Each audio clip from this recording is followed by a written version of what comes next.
Hello दोस्तों, स्वागत है आज फिर से आपका हमारे अपने यूट्यूब चैनल पे। दोस्तों, हमारे 3 दिन हो गए हैं 5-5 क्वेश्चन के। आज हमारा डे 4 है और आज हम फिर अच्छे कुछ 5 क्वेश्चन करेंगे जिससे हमारे कॉन्सेप्ट क्लियर होंगे। तो क्वेश्चन नंबर हम 16 को देखते हैं। तो यहाँ पे कह रहा है कि in a teacher workshop the number of teacher teaching French, Hindi and English are. तो यहाँ पे हम जब देख रहे हैं तो कितने टीचर ऐसे हैं जो फ्रेंच पढ़ा रहे हैं। तो यहाँ पे हम लिखेंगे कि फ्रेंच पढ़ाने वाले जो टीचर हैं वो कितने थे। तो यहाँ पे दिया हुआ है 48। जो जो इन्फॉर्मेशन दिए रहेगा हम उसको लिखते जाएंगे। फिर अब यहाँ पे आगे कह रहे हैं कि हिंदी पढ़ाने वाले जो टीचर हैं वो कितने हैं। तो हिंदी पढ़ाने वाले जो टीचर हैं वो 80 हैं। तो यहाँ पे हम 80 लिख लेंगे। और इंग्लिश पढ़ाने वाले जो टीचर हैं वो कितने हैं, 144। ये क्वेश्चन में इंफॉर्मेशन दिया हुआ है, हमें निकालना क्या है अब। Find the minimum number of room required if in each room the same number of teachers seat and all of them are of same subject teaches. यहाँ पे टीचेज आएगा कि सेम सब्जेक्ट वो पढ़ाएं। तो सबसे पहले इस क्वेश्चन को देख के हमें इतना तो आइडिया लग गया कि हमें इसको करना कैसे है।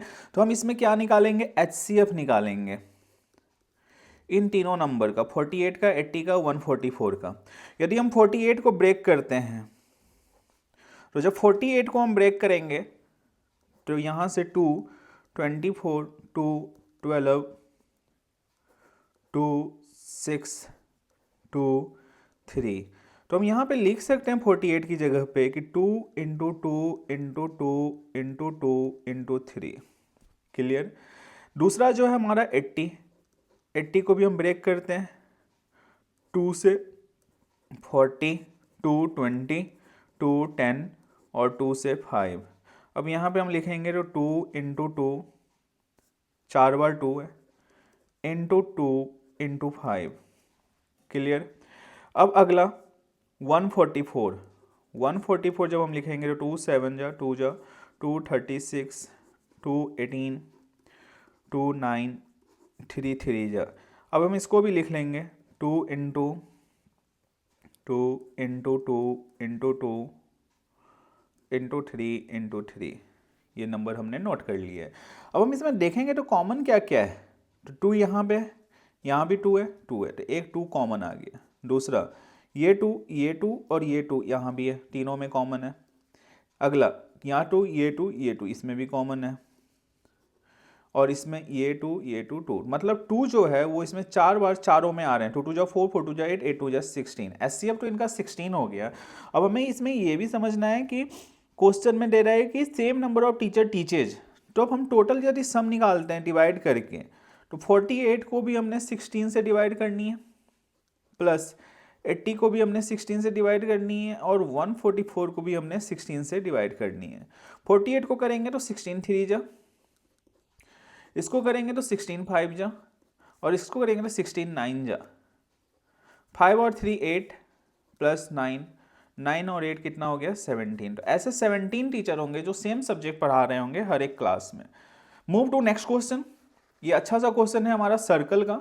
इसको जब हम देखते हैं तो यहाँ पे कह रहा है कि in the given figure A B is the diameter. इस फिगर में देखो आप, तो ए बी आपको दिख रहा है यहाँ से यहाँ तक, ये डायमीटर है।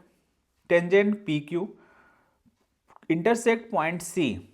और हमें प्रूव करना है कि ये जो एंगल बन रहा है पी ओ क्यू, ये कितना बनना चाहिए, 90 डिग्री।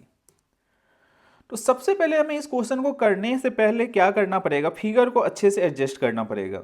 फिगर में हम क्या करेंगे, ज्वाइन कर देंगे ओ सी। और जब भी हम इस टाइप के स्टेप करते हैं तो उसको हमने मेंशन भी करनी है, ज्वाइन ओ सी। ओ सी को ज्वाइन कर दिया अब हमने। अब देखो, अब हमें जब ओ सी को ज्वाइन किया तो हमारे पास 2 ट्रायंगल बन रहे हैं, एक ये और एक ये। इसको ए ट्रायंगल, इसको बी ट्रायंगल मानते हैं। तो इस ट्रायंगल को हम क्या बोलेंगे, ऊपर वाले को ए ओ पी। तो यहाँ पे लिखनी है in triangle A O P. और दूसरा ट्रायंगल जो है नीचे वाला पी ओ सी। तो ये जो ट्रायंगल होगा वो पी ओ सी होगा। अब इसमें हमने पहले कॉन्ग्रुएंसी प्रूव करनी है। तो देखेंगे कॉन्ग्रुएंसी क्या क्या है इस क्वेश्चन में। तो कॉन्ग्रुएंसी चेक करने के लिए देखो, जो टेंजेंट होता है सर्कल का वो हमें कहता है कि जो एक्सटर्नल पॉइंट होती है उससे टेंजेंट की पॉइंट जहाँ पे इंटरसेक्ट करती है वो इक्वल होती है। तो यहाँ पे हम लिख सकते हैं A P equal to P C tangent, reason जरूर लिखना है, मेंशन करना है, टेंजेंट फ्रॉम पॉइंट P। दूसरा, ये OA और OC इसमें क्या है, radius, OA equal to OC, ये हमारा क्या हो गया, रेडियाई। तो रेडियाई सर्कल पे कहीं पे भी होगा वो आपस में क्या होगा, इक्वल। तीसरा, ये साइड जो देख रहे हो OP, ये इसमें भी है इसमें भी है, तो ये को क्या हो गया, कॉमन। तो हम यहाँ पे लिख सकते हैं OP इक्वल टू OP, और रीजन क्या डालनी है, कॉमन। कौन सी कॉन्ग्रुएंसी ये हो गई हमारी, बाई SSS, क्योंकि ये भी साइड है, ये भी साइड है, ये भी साइड है, SSS कॉन्ग्रुएंसी। अब ये जो हमारी कॉन्ग्रुएंसी हो गई, तो अब हम इसमें जब देखते हैं तो इस एंगल को यदि हम 1 माने और इस एंगल को 2 माने, तो क्या हम इन दोनों को 1 और 2 को मान रहे हैं, तो अब हम बाई CP/CT से इनको क्या कर सकते हैं, इक्वल। रीजन क्या डालनी है, बाई CP/CT। यदि इसको 3 मानते हैं और इसको 4 मानते हैं, तो सिमिलरली जैसे हमने ऊपर वाले दो ट्रायंगल का किया उसी तरह से इन दोनों का भी कर सकते हैं। तो सिमिलरली हमारा एंगल 3 और एंगल 4 भी क्या हो जाएगा, CP/CT से इक्वल। अब ये AOB क्या है हमारे पास, फिगर में जब देखेंगे तो AOB is a straight line. तो जब कोई एक स्ट्रेट लाइन होता है तो उस पर एंगल का जो सम होता है वो कितना होता है, 180 डिग्री। तो यहाँ पे 4 एंगल हैं, एंगल 1, एंगल 2, एंगल 3, एंगल 4, इन सब का सम कितना हो गया, 180 degree.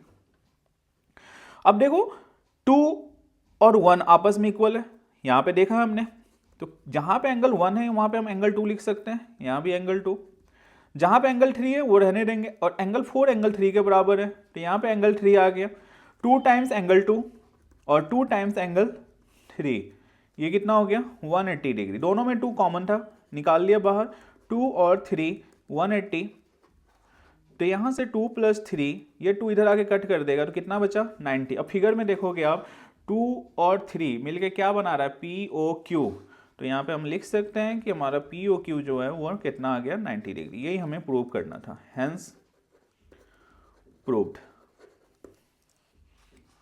Move to our next question, question number is 18। ये भी क्वेश्चन आपका बड़ा अच्छा है। ये आपका क्वेश्चन जो है वो चैप्टर 7 से, जो अभी तक हम बहुत सारे क्वेश्चन कर चुके हैं उसके, कोऑर्डिनेट ज्योमेट्री से।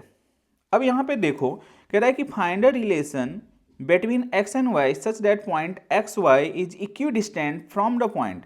दो पॉइंट ले लेंगे हम, एक इधर मेंशन कर लेंगे, एक इधर, इनको हमने लाइन बना लेनी है।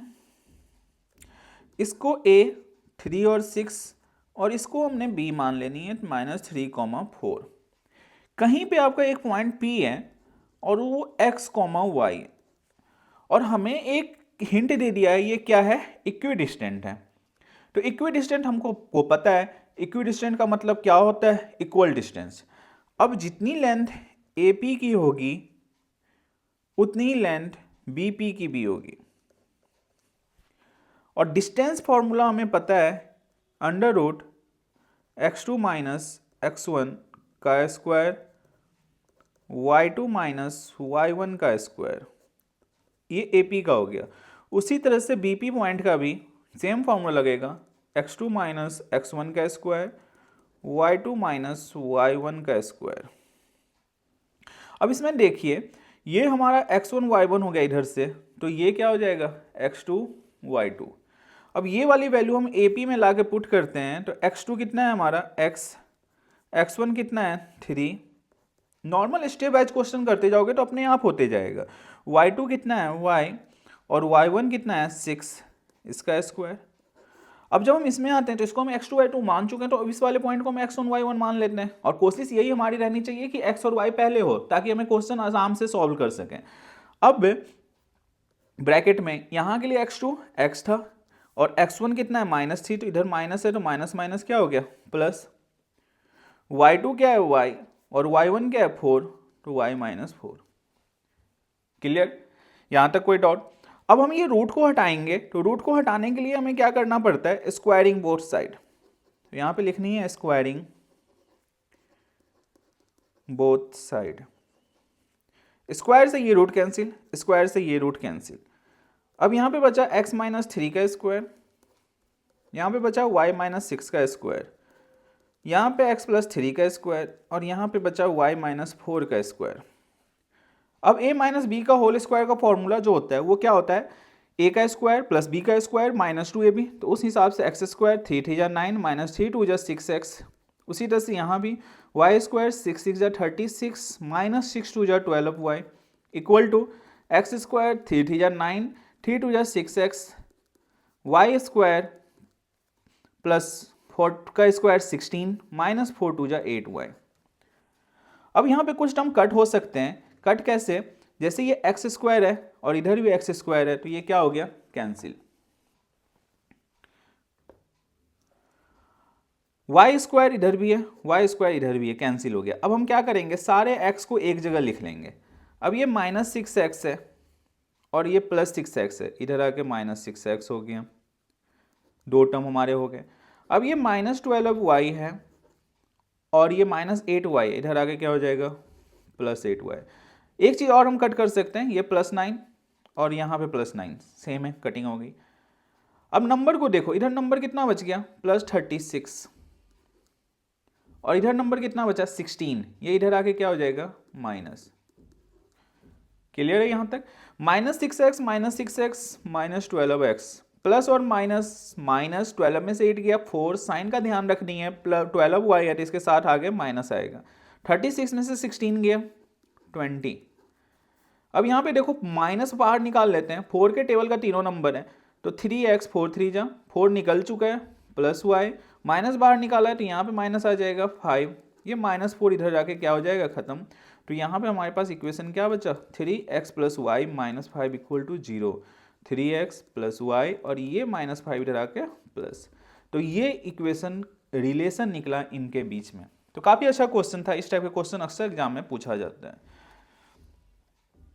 क्वेश्चन नंबर 12 देखो, तो कह रहा है कि find the area of rhombus if its vertices are 3 0 4 5 minus 1 4 and minus 2 minus 1। तो सबसे पहले हम रोम्बस बना लेते हैं ताकि हमें एक आइडिया मिल जाए किस टाइप का क्वेश्चन है। रोम्बस में 3, 0 ए को मान लिया, बी को 4, 5, सी को माइनस 1, 4 और डी को माइनस 2, माइनस 1। अब एरिया ऑफ रोम्बस का अब हमें यहां पे फॉर्मूला पता होना चाहिए। तो area of rhombus equal to होता है half into D1 into D2। अब ये D1 क्या है, डायगोनल। D1 को हम डायगोनल, इसको फर्स्ट इक्वेशन मान लेते हैं। D1 मतलब डायगोनल पहला AC, और AC की लेंथ कैसे आएगी, distance formulas, x2 minus x1 का स्क्वायर, y2 माइनस y1 का स्क्वायर। इसको हम x1 y1 मान लेते हैं, इसको हम x2 और y2 मान लेते हैं। x2 हमारा कितना है, -1, x1 कितना है, -3 का स्क्वायर, y2 कितना है 4, y1 का 0 इक्वल टू -4 का स्क्वायर, 4 में से 0 गया 4 का स्क्वायर, 4 4 जा 16, 4 4 जा 16, 16 और 16 कितना हो गया 32, 2 2 जा 4। यदि हम 32 को ब्रेक करते हैं तो 4 4 जा 2 से 16 और 16 4 का स्क्वायर होता है तो 4 बाहर आ जाएगा, √2 आएगा, D1 आ गया हमारे पास। अब हम D2 निकालते हैं। D2 जो है वो हमारे पास क्या है, BD। तो अब इसमें फॉर्मूला देखोगे तो x2 माइनस x1 का स्क्वायर, y2 माइनस y1 का स्क्वायर, x2 ये x1 y1 इस केस में, और इस केस में x2 और y2। x2 कितना है हमारे पास 4, x1 कितना है माइनस, तो माइनस माइनस प्लस, y2 कितना है 5, y1 कितना है -1 तो minus minus plus,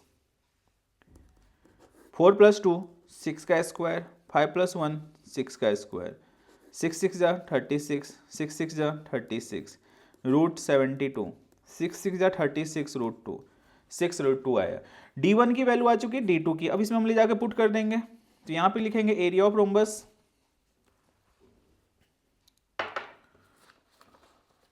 area of rhombus half into D1 into D2, half D1 कितना है हमारे पास 4 √2, D2 कितना है 6√2, 2 जा 4, 6 2 जा 12, √2 12 2 जा 24, और साथ में हम ये एरिया लगाना नहीं भूलेंगे, यूनिट, स्क्वायर यूनिट। तो ये अच्छा सा क्वेश्चन था, इसका भी आंसर आ चुका है हमारे पास। तो हमें करना क्या है, इन सब क्वेश्चनों में बेसिक कॉन्सेप्ट हैं, बेसिक कॉन्सेप्ट हमारे यदि क्लियर रहेंगे तो हम आराम से इन क्वेश्चनों को लगा लेंगे। अब आज के डेट का हमारा लास्ट क्वेश्चन है, इसको आप देखिए। If A B are the point respectively, सबसे पहले हम पॉइंट बना लेंगे, उनको लाइन को जोड़ देनी है। ए हमारा पॉइंट -2 और बी हमारा point 2, -4। Find the coordinate of P such that AP equal to 3/7 AB, और इसमें कहीं पे पॉइंट P है, ये x, y है, हमें नहीं पता कितना है, लेकिन हमें ये बोला हुआ है कि AP जो है वो 3/7 AB का है, मतलब AB जो होगा वो टोटल कितना होगा 7 होगा। इस 7 में से थर्ड पार्ट जो है वो AP है, तो रिमेनिंग PB पार्ट कितना बचेगा, 7 से 3 गया 4। यहीं पे बच्चे गलती करते हैं, M1 को 3 ले लेते हैं, M2 को 7 लेते हैं, नहीं, M1 आपने 3 लेनी है और M2 आपने यहाँ पे 4 लेनी है। अब ये हमारा x1 y1, ये xy, ये x2 और y2। अब ये वाले क्वेश्चन को हम कैसे करते हैं, हमारे पास सेक्शन फॉर्मूला है M2 x1 plus M1 x2 divide by M1 plus M2। अब देखो आप M2 कितना है 4 पुट कर लिए, x1 कितना है -2, M1 कितना है 3, x2 कितना है 2, M1 प्लस 2 3 प्लस 4 2 जा -8, 3 2 जा 6, 4 3 7, 8 में 6 गया -2/7। ये आ चुका है हमारे पास। अब इसमें आओ y के लिए, तो M2 y1, M1 y2, M1 plus M2, तो M2 4, y1 कितना -2, M1 कितना 3 और y2 कितना -4, M1 प्लस M2 3 प्लस 4, 4 2 जा -8, 4 3 जा 12, 4 3 7, -12 -8 -12 और -8 -20/7। तो जो हमारा P पॉइंट था वो x, y था, तो P x कितना आ गया -2/7 और y कितना आ गया -20/7। ये हमारा इसका आंसर आ गया। तो ये था सारा आज के हमारे टोटल 20 क्वेश्चन। उम्मीद करता हूं आपको ये सारे क्वेश्चन के कॉन्सेप्ट क्लियर हुए होंगे। बेसिकली आज का क्लास हमारा सर्कल और कोऑर्डिनेट ज्योमेट्री के ऊपर था, तो ये 2 टॉपिक हमारे क्लियर हो जाने चाहिए। मिलते हैं अगले वीडियो में, फिर से वहां पे हम क्वेश्चन नंबर 20 से लेकर 25 करेंगे। तब तक के लिए thank you and have a nice day.